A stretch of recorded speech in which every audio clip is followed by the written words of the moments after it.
ओम नमो भगवते वासुदेवाय।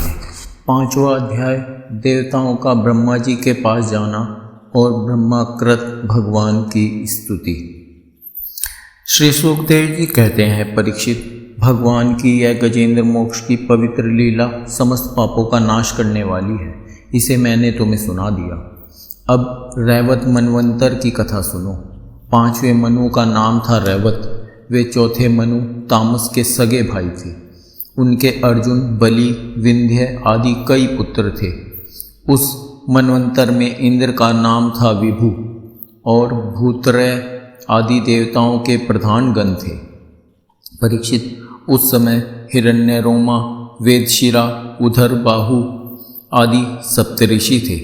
उनमें शुभ्र ऋषि की पत्नी का नाम था विकुंठा। उन्हीं के गर्भ से वैकुंठ नामक श्रेष्ठ देवताओं के साथ अपने अंश से स्वयं भगवान ने वैकुंठ नामक अवतार धारण किया। उन्होंने लक्ष्मी देवी की प्रार्थना से उनको प्रसन्न करने के लिए वैकुंठ धाम की रचना की थी। वह लोक समस्त लोकों में श्रेष्ठ है। उन वैकुंठनाथ के कल्याणमय गुण और प्रभाव का वर्णन मैं संक्षेप से तीसरे स्कंद में कर चुका हूँ। भगवान विष्णु के संपूर्ण गुणों का वर्णन तो वह करे जिसने पृथ्वी के परमाणुओं की गिनती कर ली हो। छठे मनु चक्षु के पुत्र चाक्षुक थे। उनके पुरुष सुद्युम्न आदि कई पुत्र थे।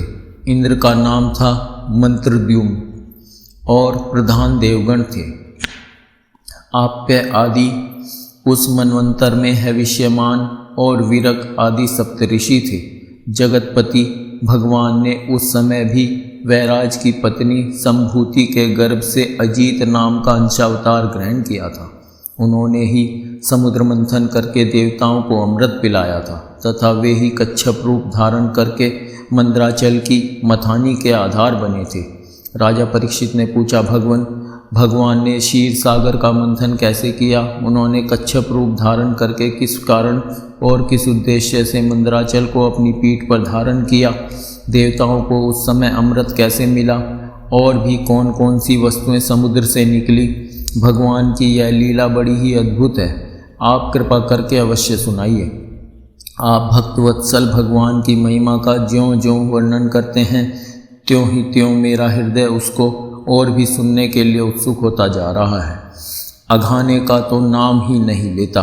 क्यों न हो, बहुत दिनों से यह संसार की ज्वालाओं से जलता जो रहा है। सूत जी ने कहा, शौनक आदि ऋषियों, भगवान श्री सुखदेव जी ने राजा परीक्षित के इस प्रश्न का अभिनंदन करते हुए भगवान की समुद्र मंथन लीला का वर्णन आरंभ किया। श्री सुखदेव जी कहते हैं, परीक्षित, जिस समय की यह बात है उस समय असुरों ने अपने तीखे शस्त्रों से देवताओं को पराजित कर दिया था। उस युद्ध में बहुतों के तो प्राणों पर ही बन आई। वे रणभूमि में गिर कर फिर उठ न सके। दुर्वासा के शाप से तीनों लोग और स्वयं इंद्र भी श्रीहीन हो गए थे। यहाँ तक कि यज्ञ यागादि धर्म कर्मों का भी लोप हो गया था। यह सब दुर्दशा देखकर इंद्र, वरुण आदि देवताओं ने आपस में बहुत कुछ सोचा विचारा, परंतु अपने विचारों से वे किसी निश्चय पर नहीं पहुंच सके। तब वे सब के सब सुमेरु के शिखर पर स्थित ब्रह्मा जी की सभा में गए और वहां उन लोगों ने बड़ी नम्रता से ब्रह्मा जी की सेवा में अपनी परिस्थिति का विस्तृत विवरण उपस्थित किया। ब्रह्मा जी ने स्वयं देखा कि इंद्र, वायु आदि देवता श्रीहीन एवं शक्तिहीन हो गए हैं। लोगों की परिस्थिति बड़ी विकट संकटग्रस्त हो गई है और असुर इसके विपरीत फल फूल रहे हैं। समर्थ ब्रह्मा जी ने अपना मन एकाग्र करके परम पुरुष भगवान का स्मरण किया। फिर थोड़ी देर रुककर प्रफुल्लित मुख से देवताओं को संबोधित करते हुए कहा, देवताओं, मैं शंकर जी, तुम लोग तथा असुर, दैत्य, मनुष्य, पशु पक्षी, वृक्ष और स्वेदज आदि समस्त प्राणी जिनके विराट रूप के एक अत्यंत स्वल्पाति स्वल्प अंश से रचे गए हैं, हम लोग उन अविनाशी प्रभु की ही शरण ग्रहण करें। यद्यपि उनकी दृष्टि में न कोई वध का पात्र है और न रक्षा का, उनके लिए न तो कोई उपेक्षणीय है न कोई आदर का पात्र ही। फिर भी सृष्टि स्थिति और प्रलय के लिए समय समय पर वे रजोगुण, सत्वगुण और तमोगुण को स्वीकार किया करते हैं। उन्होंने इस समय प्राणियों के कल्याण के लिए सत्वगुण को स्वीकार कर रखा है, इसलिए यह जगत की स्थिति और रक्षा का अवसर है। अतः हम सब उन्हीं जगत गुरु परमात्मा की शरण ग्रहण करते हैं। वे देवताओं के प्रिय हैं और देवता उनके प्रिय, इसलिए हम निज जनों का वे अवश्य ही कल्याण करेंगे। श्री सुखदेव जी कहते हैं, परीक्षित, देवताओं से यह कहकर ब्रह्मा जी देवताओं को साथ लेकर भगवान अजीत के निज धाम वैकुंठ में गए। वह धाम तमोमयी प्रकृति से परे है। इन लोगों ने भगवान के स्वरूप और धाम के संबंध में पहले से ही बहुत कुछ सुन रखा था, परंतु वहाँ जाने पर उन लोगों को कुछ दिखाई न पड़ा। इसलिए ब्रह्मा जी एकाग्र मन से वेदवाणी के द्वारा भगवान की स्तुति करने लगे। ब्रह्मा जी बोले, भगवान, आप निर्विकार, सत्य, अनंत, आदि पुरुष, सबके हृदय में अंतर्यामी रूप से विराजमान, अखंड एवं अतर्क्य हैं। मन जहाँ जहाँ जाता है वहाँ वहाँ आप पहले से ही विद्यमान रहते हैं। वाणी आपका निरूपण नहीं कर सकती। आप समस्त देवताओं के आराधनीय और स्वयं प्रकाश हैं। हम सब आपके चरणों में नमस्कार करते हैं। आप प्राण, मन, बुद्धि और अहंकार के ज्ञाता हैं। इंद्रियों और उनके विषय दोनों ही आपके द्वारा प्रकाशित होते हैं। अज्ञान आपका स्पर्श नहीं कर सकता। प्रकृति के विकार, मरने जीने वाले शरीर से भी आप रहित हैं। जीव के दोनों पक्ष, अविद्या और विद्या, आप में बिल्कुल ही नहीं है। आप अविनाशी और सुख स्वरूप हैं। सत्य युग, त्रेता और द्वापर में तो आप प्रकट रूप से ही विराजमान रहते हैं। हम सब आपकी शरण ग्रहण करते हैं।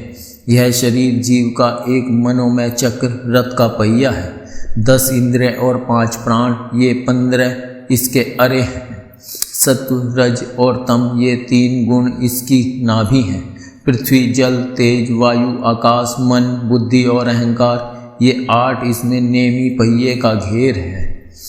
स्वयं माया इसका संचालन करती है और यह बिजली से भी अधिक शीघ्रगामी है। इस चक्र के धुरे हैं स्वयं परमात्मा। वे ही एकमात्र सत्य हैं।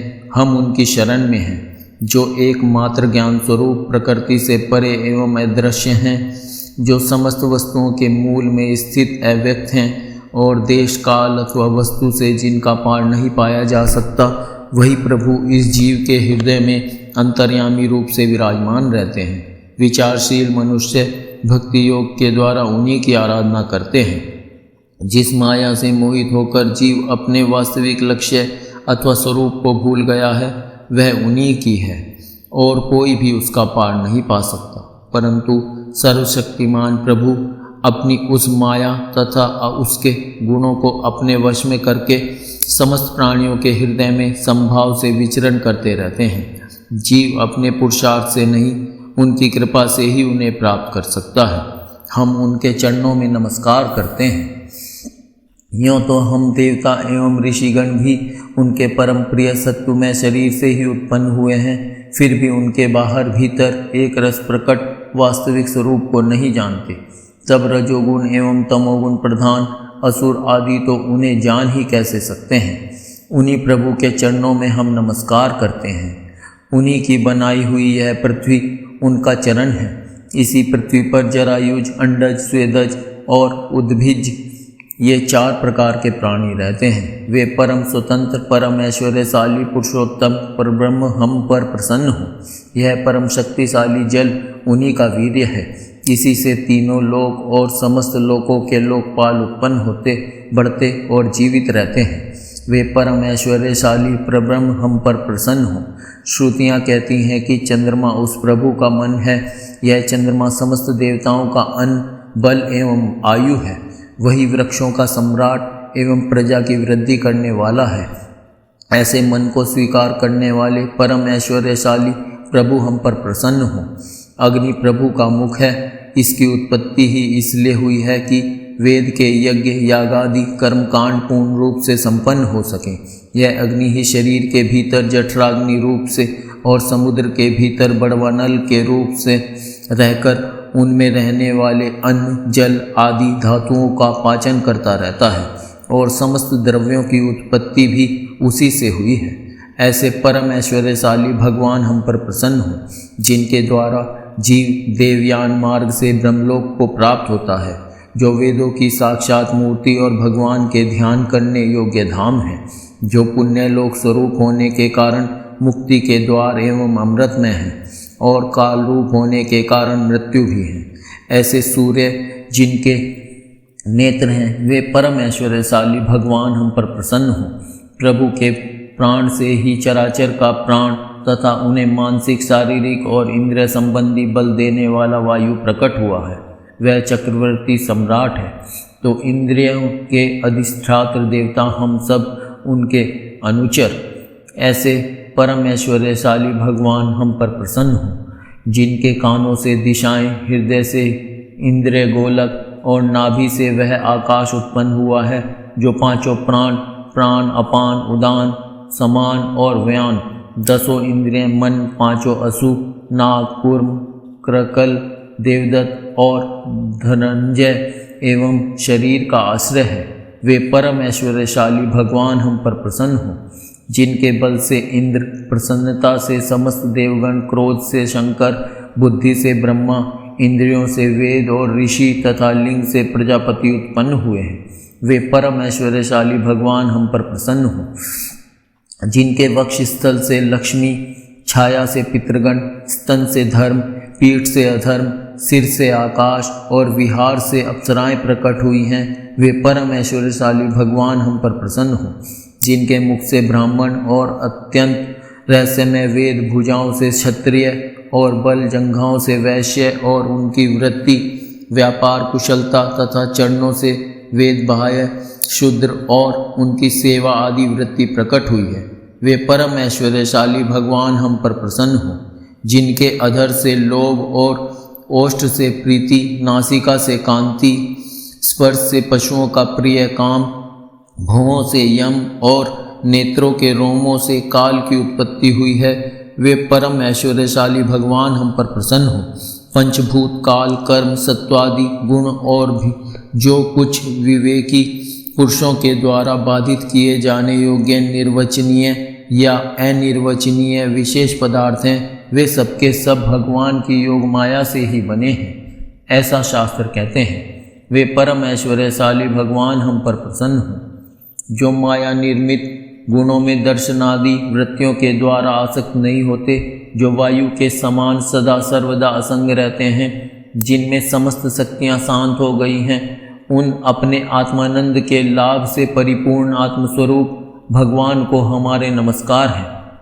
प्रभो, हम आपके शरणागत हैं और चाहते हैं कि मंद मंद मुस्कान से युक्त आपका मुख कमल अपने इन्हीं नेत्रों से देखें। आप कृपा करके हमें उसका दर्शन कराइए।